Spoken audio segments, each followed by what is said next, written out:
The temperature plummeted to 40 below zero, freezing pipes, cracking windows, and silencing the arrogant laughter of Blackwood Ridge.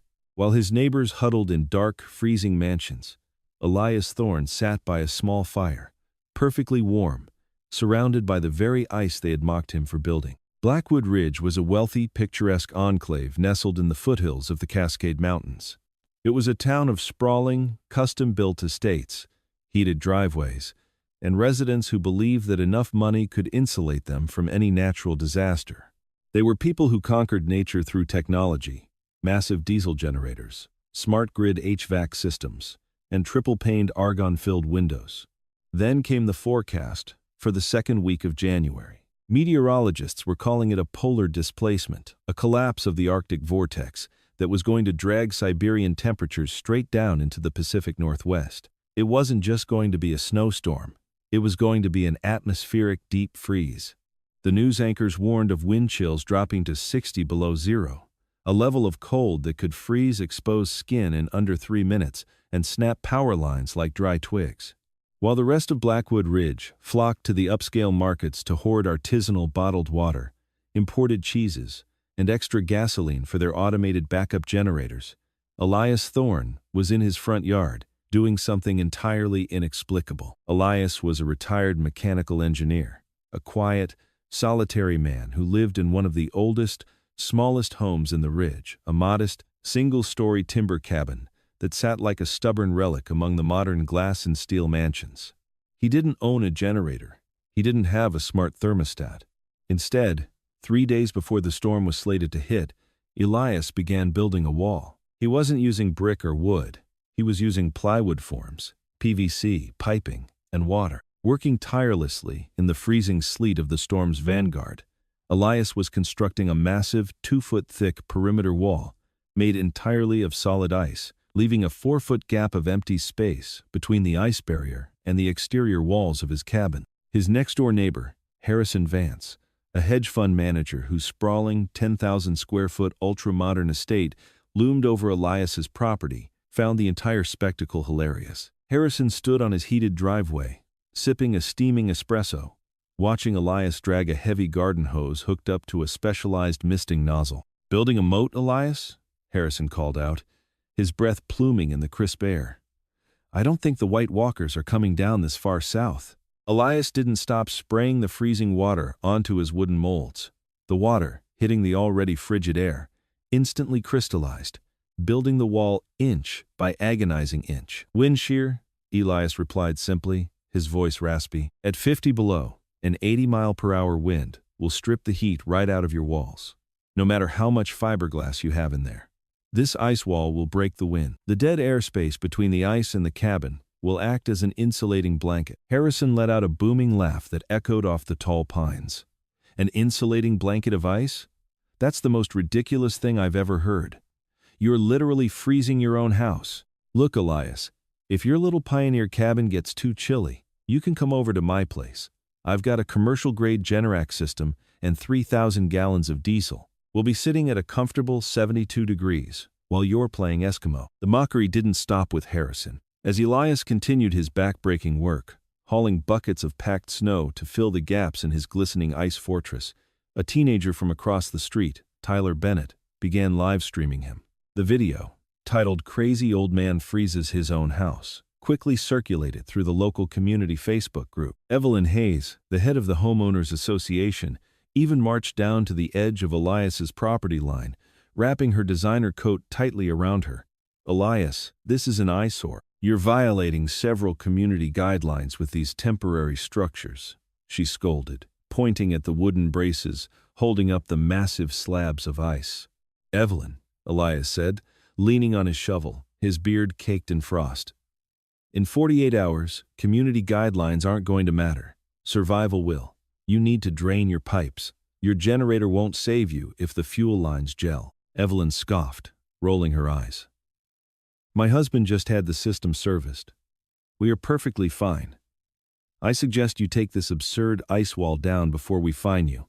Elias just shook his head and went back to work.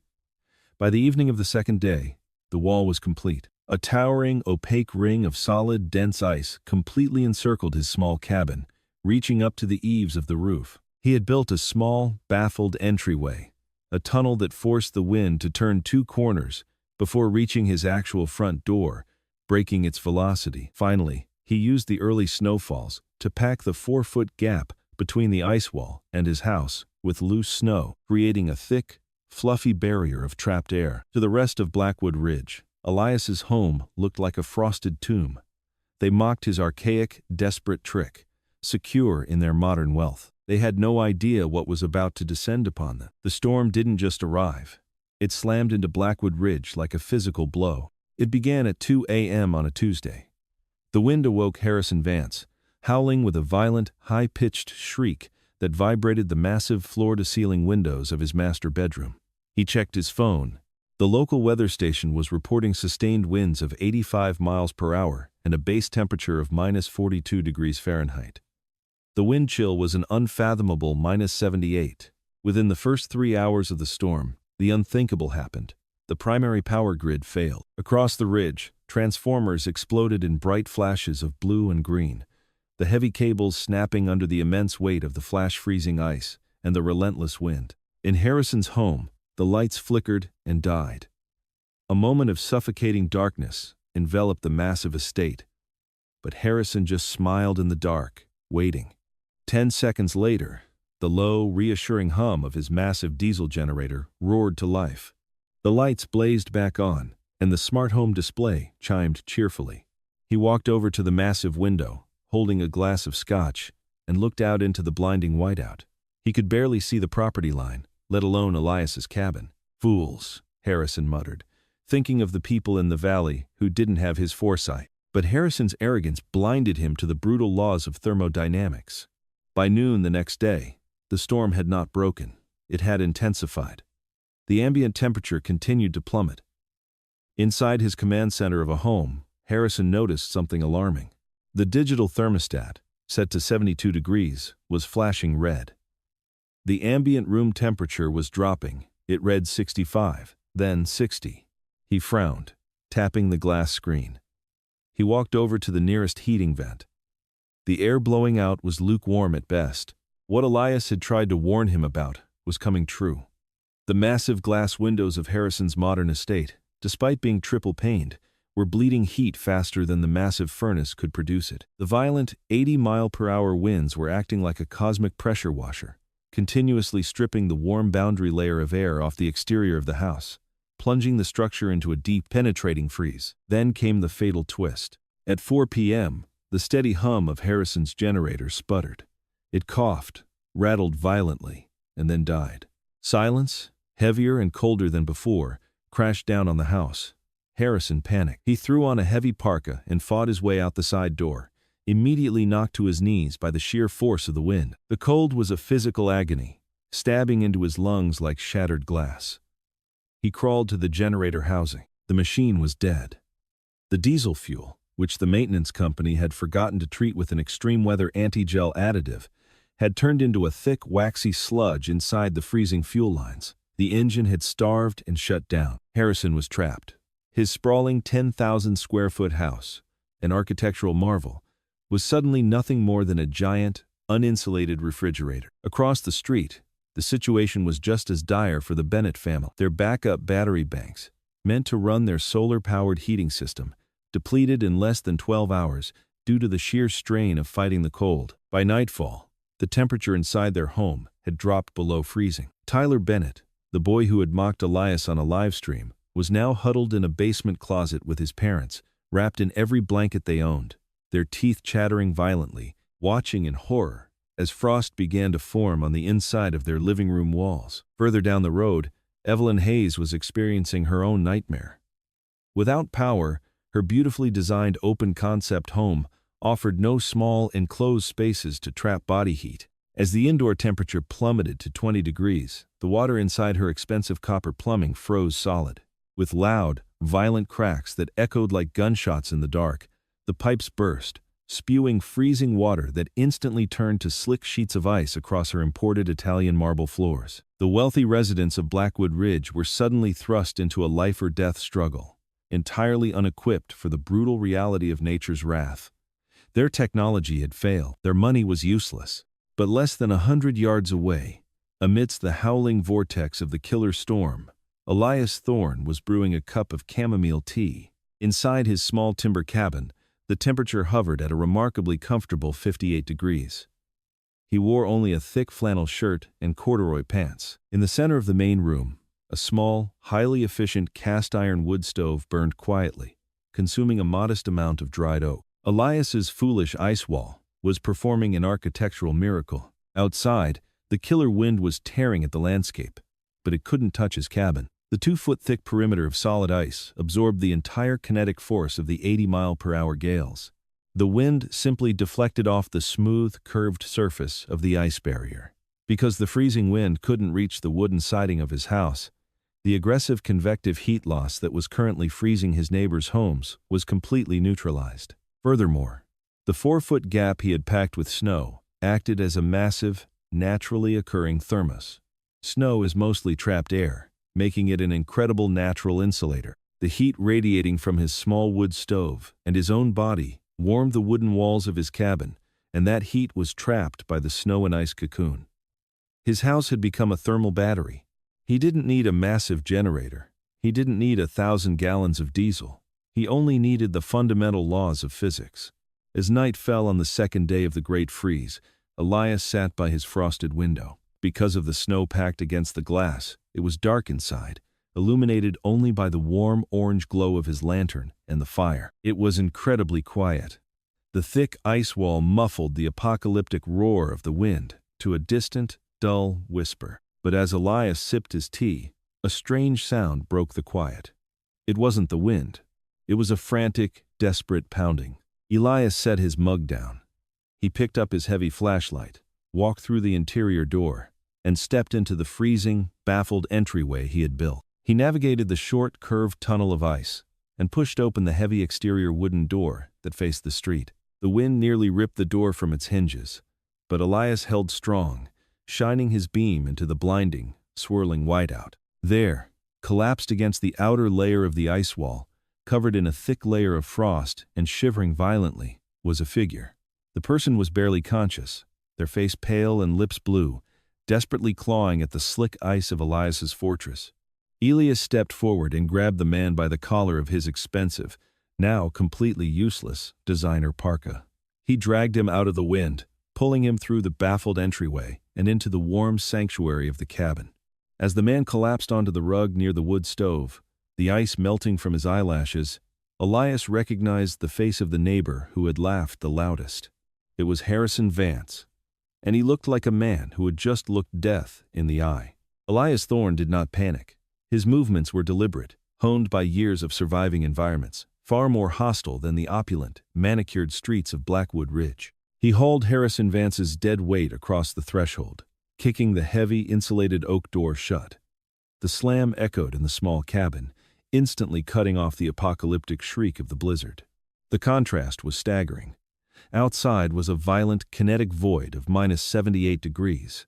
Inside, the air was still, smelling faintly of wood smoke and dried lavender, hovering at a life-saving 58 degrees.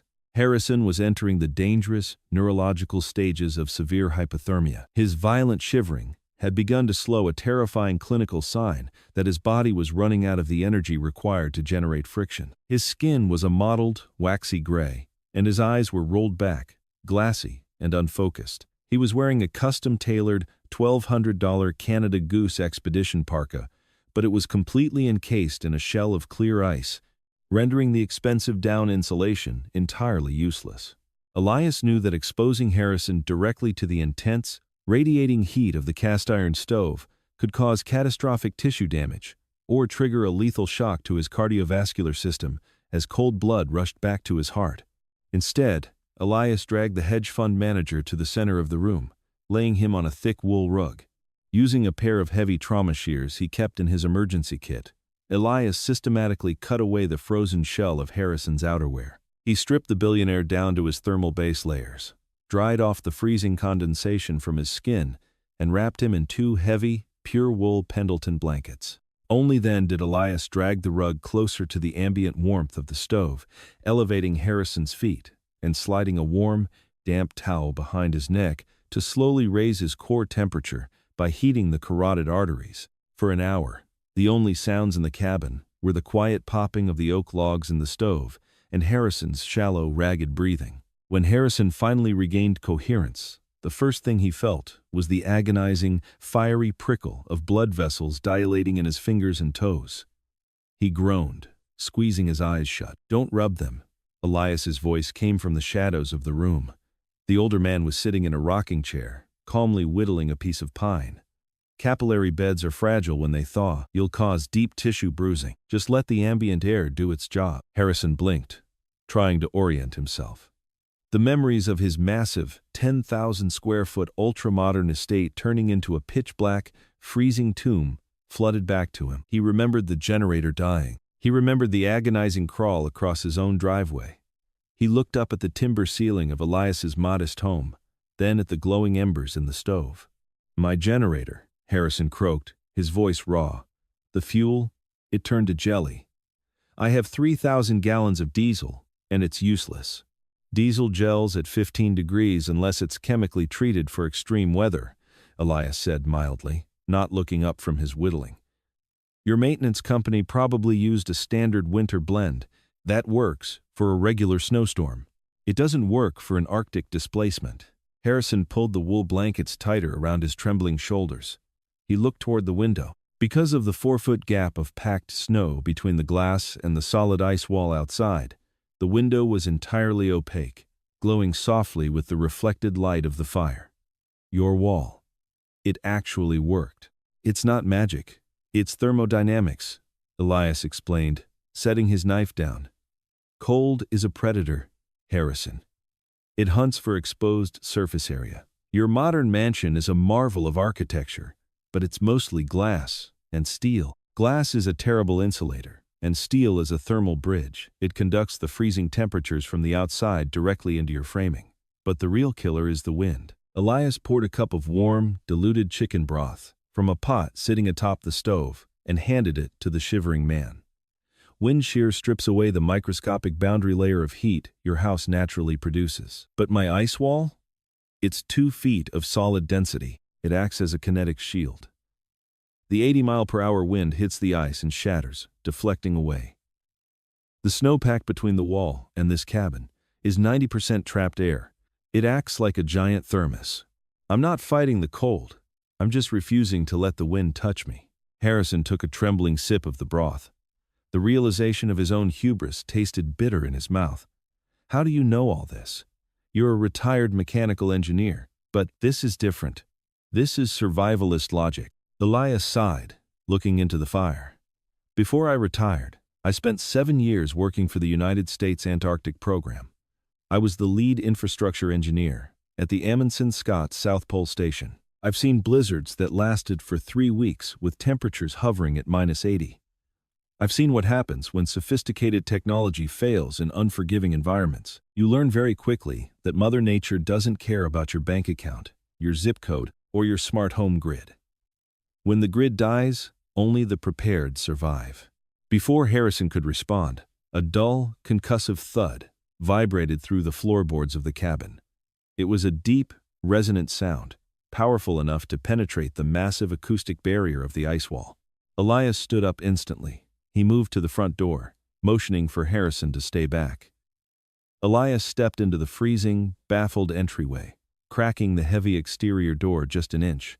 The wind screamed through the gap like a banshee. Harrison forced himself up, hobbling to the entryway to look over Elias's shoulder. Through the swirling, blinding chaos of the whiteout, they could see Evelyn Hayes's sprawling $4 million estate down the hill. But it wasn't dark anymore. It was glowing with a fierce, unnatural orange light. Flames were violently licking the inside of her massive, custom floor-to-ceiling windows.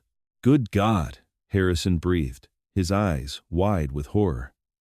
"Evelyn." Elias's face was grim. "She tried to build a fire. She has one of those ventless, aesthetic ethanol fireplaces.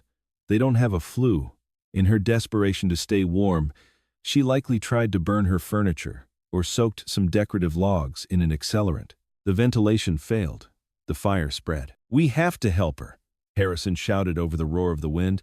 his survival instinct briefly overridden by panic for his neighbor. Elias slammed the heavy door shut, sealing the sound away. He turned to Harrison, his expression unreadable.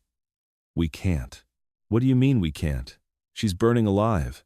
"Harrison, look at me," Elias said, his voice dropping to a terrifyingly calm register.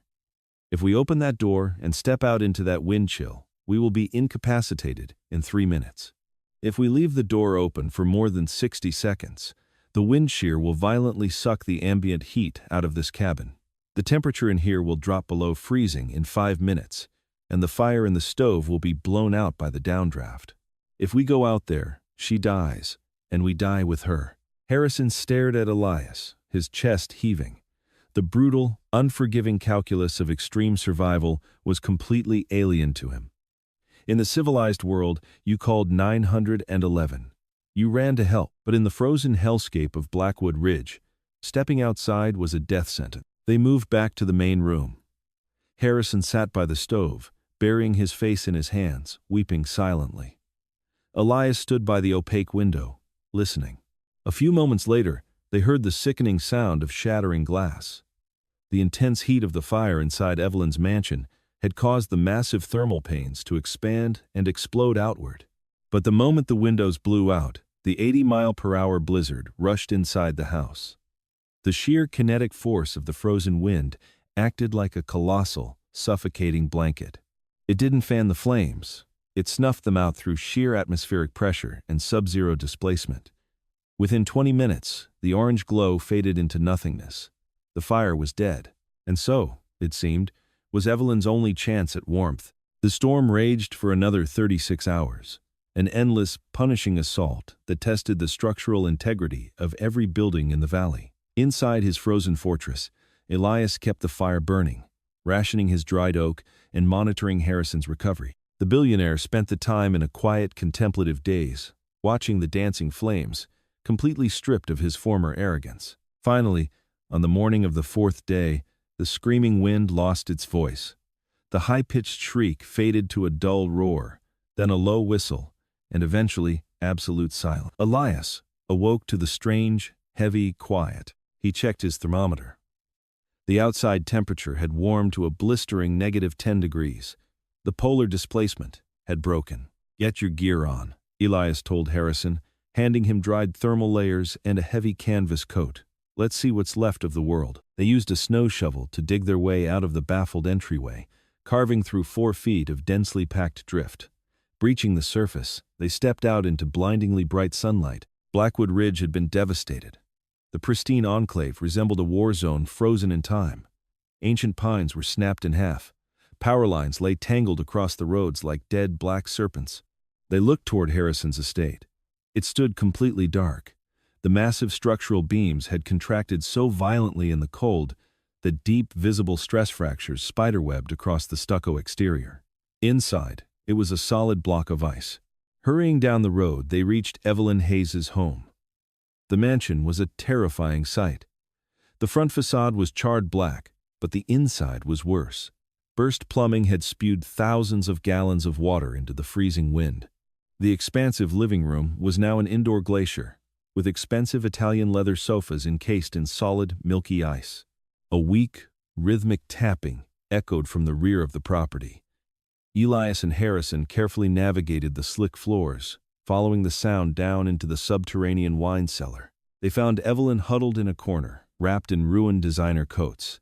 She was barely conscious. The underground cellar had benefited from the Earth's natural ambient heat, keeping the temperature just around 32 degrees, barely enough to prevent her from freezing to death, but not enough to save her from severe frostnip. Her face was pale, and her fingers were a frightening shade of blue. Across the street, the situation at the Bennett household was equally grim. Elias and Harrison found the family huddled inside their SUV in the garage. Desperate for warmth after their solar batteries failed, they had tried to run the car's heater. Only the fact that the garage door had been blown slightly off its tracks saved them from lethal carbon monoxide poisoning. They were alive, but severely hypothermic.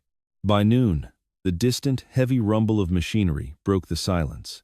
A convoy of National Guard, tracked snowcats, and FEMA transport vehicles crested the ridge, plowing through the massive drifts. Paramedics systematically breached the freezing mansions. A team of 2 medics, carrying heavy trauma bags, ran up Elias's driveway. They stopped dead in their tracks, staring at the towering, glistening wall of solid ice encircling the timber cabin. Elias stood in the entryway, waving them inside. Stepping through the ice tunnel, the medics immediately unzipped their heavy parkas. One medic took off his glasses, as they instantly fogged up from the warm air. He looked around the cozy room, then at Elias in sheer disbelief. "Sir, are you the only one living here?" the medic asked. "Every house we've checked is in the -20s inside. How do you have heat? Where is your generator?" "I don't have a generator," Elias replied simply, pouring a cup of tea. "I have a wall." Over the next few hours, Blackwood Ridge was evacuated. Helicopters airlifted the most critical cases to regional burn and trauma centers. Harrison Vance stood by the open doors of a transport truck, a military blanket wrapped around his shoulders. Before climbing in, Harrison walked back to Elias. He looked at the ice wall. The sun hit it now, causing the surface to gleam like polished diamonds. "You saved my life, Elias," Harrison said quietly, shaking the older man's hand. "All my money, all my tech. It was just an illusion of control. You knew the truth." "Nature always owns the lease, Harrison," Elias nodded. "We're just renting space." 3 weeks later, the spring thaw finally came. Blackwood Ridge turned into a chaotic mess of insurance adjusters and contractors. The wealthy residents faced millions in damages, gutting their modern mansions to replace shattered plumbing and fractured foundations.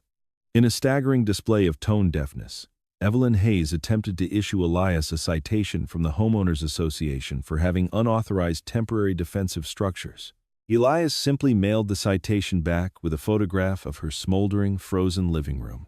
He never heard from the HOA again. For nearly a month into the warming spring, Elias Thorne's ice wall stubbornly refused to die. Because of its immense density, it melted at an agonizingly slow pace. It stood in the center of the neighborhood, a glistening monument to human ingenuity. The neighbors no longer laughed. They drove past in silence, staring at the frozen fortress that had beaten the storm, a stark reminder of the week the world froze, and the quiet man who simply refused to be cold. If you enjoyed this intense story of survival, ingenuity, and the triumph of preparation over arrogance, hit that like button. Don't forget to share this video with your friends to spread the word, and subscribe to our channel for more thrilling real-life survival dramas and incredible stories of human resilience. Stay warm, stay prepared, and we will definitely see you right back here in the next video.